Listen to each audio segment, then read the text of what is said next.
What's going on, everyone? So, one of the things that I was worried about for the trailer was revealing who the Hookman is, or even just revealing whether it's a male or female, right? Like, how are they going to approach this, right? Because if you're old enough to remember and you look back at the original I Know What You Did Last Summer, you may remember the trailer and you can see the killer's face, right? They have the little flicker thing up, but you can still get good shots of his face, right? So bare minimum, even if you don't realize it's Ben Willis, you know it's okay, it's a male killer, so it can't be like Julie or Helen or, somebody else. It has to be one of these. But even from the looks of the face, you're like, okay, well, it's not like Ray. It's not like, so to me, I was really worried, like, are they going to show the killer? Also shots with the hook, right? The hands, like, is it, manly hands? Is it feminine hands? Like, how is it, right? Like, cause, you get good luck, you get a big hairy, hand or arm or something like that. It's like, oh, it's definitely not a female killer, right? We're not going the lady killer route, like, right? So I'm glad that we got the trailer. In that trailer, one, you didn't get any close-ups of the face. It's darked out, blacked out, right? So you can't see anything, the slicker and everything. Don't get to see the face, no features, no nothing, right? It's just like a dark void, which I appreciate.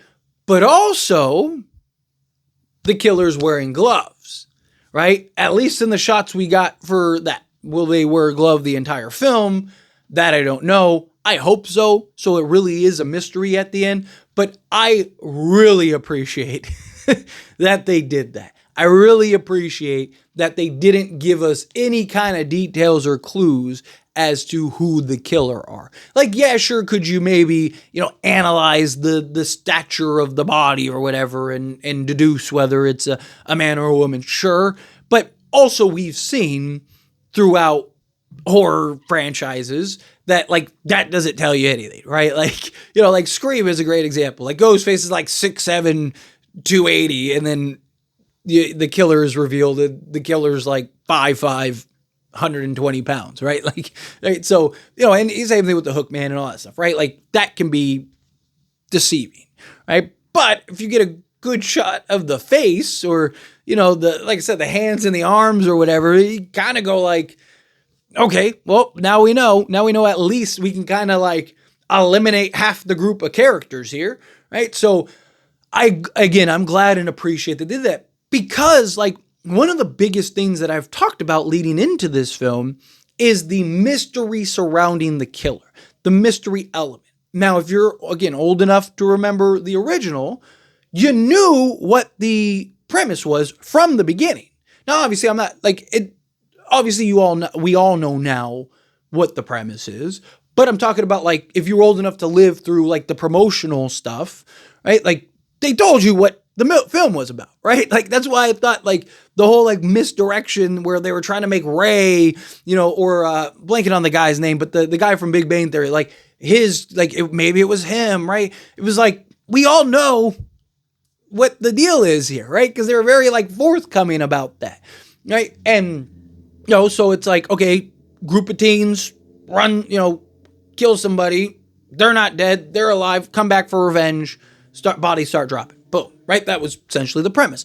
Well, part 2 was the one that had the real twist and mystery. And it was like, is Ben Willis coming back? Is he not coming back? Oh, there's, again, shots of him. So, okay, clearly Ben Willis is back, right? They made that very, like, apparent again. So you knew it was Ben Willis still alive. But the twist was his son, right? Ben, Will Benson, right? Get it? Ben's son, where that whole thing. So you got that element. That was where the twist was. That's where the mystery came in. Right? So it wasn't just Ben Willis is back and survived, right? It's Ben Willis is back and survived. Oh, and his son is helping this time in this go around. But this version, this time, like, yes, they're doing the same plot, where run somebody off the road and then, bodies start dropping. But we don't know if it's actually the same premise, where it's like that person that was in the car that, was left for dead doesn't actually die, comes back and attacks them. That very well could be the way that they go about it. And, if we're being honest, that's probably the best odds, but there is a version where it's like, maybe it is one of the characters that were there. Maybe this time it is the Ray, right? Like, or maybe, it's a family member, or maybe it's somebody else that was there that witnessed it and was like, oh, hey, here's my chance. Maybe it is just somebody that realized or figured it out, or one of the friends in a drunken rant told somebody and that person was like, ooh, just like crazy enough to be like, ooh, I can like redo the original type thing, right? So like there's so much mystery and direction that they can go with the killer.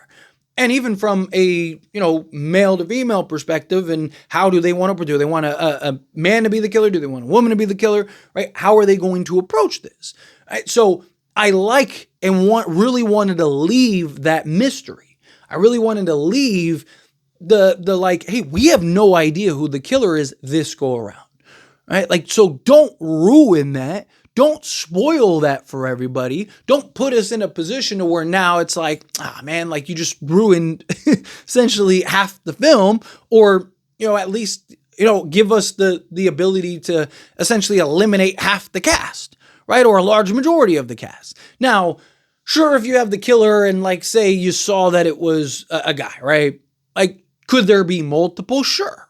Right? Absolutely. There could be multiple. That's definitely a route that they could go. And maybe one is a woman, one is a man in that route. I don't know. We'll see. But at least they did a good job of not giving us anything. All covered up. Can't see no face. Can't see nothing. Like I said, just everything is covering. Everything's good. Even the hands, which is a big thing, right? Because it's like the hands. Now, we got a promotional shot of, the Hookman. And in the promotional shot, the Hookman's wearing gloves. Or Hookwoman or whatever, right? Like, they're wearing gloves, right? But we've seen promotional shots are not always what translate into the movie. So my concern was like, yeah, like that looks perfect in this shot, but is that how it's going to look in the movie, or are they going to, basically essentially reveal who the killer is, right? Like, and we got the trailer and they did an excellent job, which I am very glad and very thankful for. So now, again, however you want to go about it is how the film's going to go about it. But at least there's that mystery. At least there is the unknown elements of it all. And I want it to keep that. I don't want to see them botch that, because this is one of the few I Know What You Did Last Summers where we're all in the dark. Keep us in the dark. Don't blow that part of it, right? But anyway, as always, this is a discussion. Pass a question on you. Let me know your thoughts and opinions down in the comments below. What do you think? How do you feel? What are your thoughts? Do you agree with me? Disagree with me? Kind of mixed in the middle. Either way, love to hear it. So let me know down in the comments. That being said, if you haven't liked this video, hit that like button. Helps me out. If you enjoy these types of videos, and I truly appreciate it. Not subscribe to the channel. What are you doing? Hit that subscribe button. Turn on the bell notifications. Appreciate y'all. See you in the next one. Thank you.